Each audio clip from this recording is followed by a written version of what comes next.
Bonjour, bienvenue sur ma chaîne, j'espère que vous allez bien. Voilà, aujourd'hui nous allons parler de l'imprimante 3D, l'imprimante Ender 5 que j'ai reçue il y a quelques jours, mais que j'ai commandé il y a quelques mois, ça a été un peu long. En fait, je vais vous expliquer les petites astuces que vous adopterez pour ne pas être embêté quand vous l'installez. Allez, c'est parti. Alors voilà le montage en photo. Parce que vous verrez, c'est assez facile à monter, c'est vraiment un petit jeu d'enfant au niveau du montage, mais je vais vous montrer quand même les petites astuces pour pas être embêté au final. Alors voilà l'imprimante. Donc alors, il y a trois petites choses sur la Ender 5, imprimante 3D, à ne pas se tromper quand vous la montez. Donc j'ai mis à peu près 20 minutes pour la monter. Donc nous avons 4 montants ici, vous voyez, là, c'est 4 montants. Quand on les monte, il faut faire attention à ne pas les mettre à l'envers, c'est-à-dire que ici, vous voyez, vous avez une vis, c'est-à-dire que le montant est percé. Et si vous ne faites pas attention que vous le vissez en bas, ben le souci c'est qu'il va falloir le redémonter pour pouvoir le mettre en haut, puisque le plateau d'en haut se visse avec une vis sur le côté et une vis sur ce montant-là. Donc ça, c'est la première chose. Vous regarderez sur les 4 montants comme ça, vous avez un côté où il y a 2 vis sous le montant, c'est-à-dire vers le haut, et un côté, celui-là, où vous avez une vis d'un côté et une vis de l'autre. Trouvez, c'est faire-ci.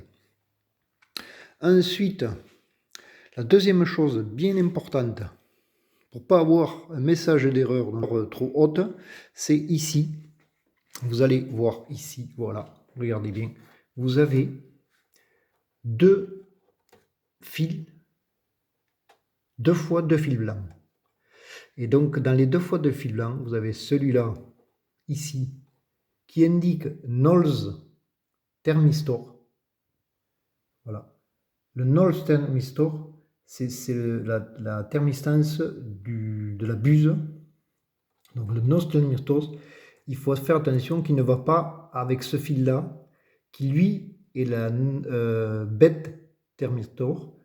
Le bed thermistor, c'est ce qui va au plateau. Donc, notre thermistance, elle va vers le haut, c'est-à-dire sur la buse qui vient ici. Voilà.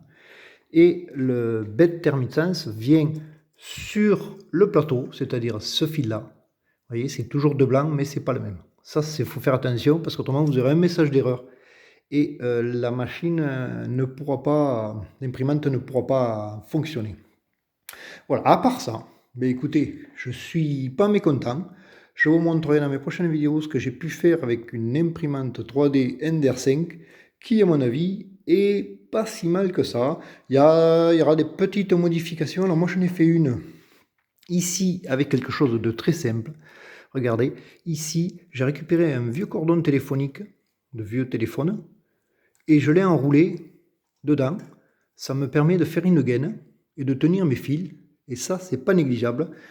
Ici, je rajouterai, je pense, un petit montant. Parce que là, il a tendance des fois à toucher légèrement. Mais à part ça, honnêtement, le reste est bien fait. Le montage est assez simple. Elle est très stable. Et elle marche relativement bien. Alors, une autre astuce, quand vous montez le filament, hein, c'est de couper le filament ici en biseau. Vous allez voir, c'est plus facile. Voilà, vous le coupez en biseau.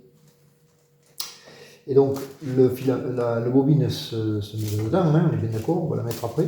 Et alors, évidemment, pour faire passer le fil, il faut appuyer là-dessus. Voilà. La petite astuce consiste à, voilà, quand vous l'avez mis, il suffit de l'enfoncer, tout simplement, d'accord, jusqu'à arriver à l'extrudeur. C'est-à-dire que c'est pas très expliqué au niveau de la, voilà, là vous voyez, hop, Ça rentre là, ça va là, ça va jusqu'à l'extrudeur. Quand vous avez fait ça, eh bien, il ne vous reste plus qu'à mettre la petite bobine dans le... On va mettre comme il faut, voilà. Ici, vous mettez ça là-dedans. Hop. Tac. Voilà. Ici, vous le mettez pour qu'il soit bien enroulé. Alors voilà, hein, ça passe ici, l'extrudeur, il arrive, il est là, et le fil arrive jusque là, pour que ça puisse démarrer. Et l'autre petite astuce, hein, j'ai réinversé la bobine, puisqu'il vaut mieux que le fil soit dans ce sens, que ça se déroule en montant, d'accord, en remontant, plutôt que dans ce sens-là, où il est plus cassant. Et là, c'est parti pour l'impression. Alors voilà, quand elle fonctionne, la température du plateau, c'est le bed, est montée à 50 degrés. La température de l'extrudeur est programmée sur 210 degrés, elle ne va pas tarder à monter. Ici, je vais imprimer une pièce pour un petit appareil Moulinex pour remplacer cette pièce qui était cassée. Vous allez voir, quand elle va arriver à 210 degrés, ce qui ne devrait pas tarder, hop, on va essayer d'être précis, voilà, net, nickel. En principe, elle va y arriver.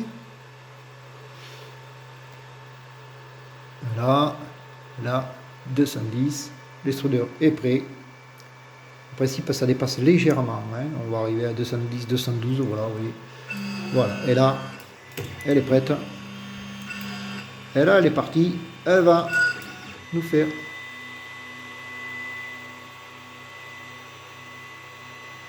l'impression. C'est parti.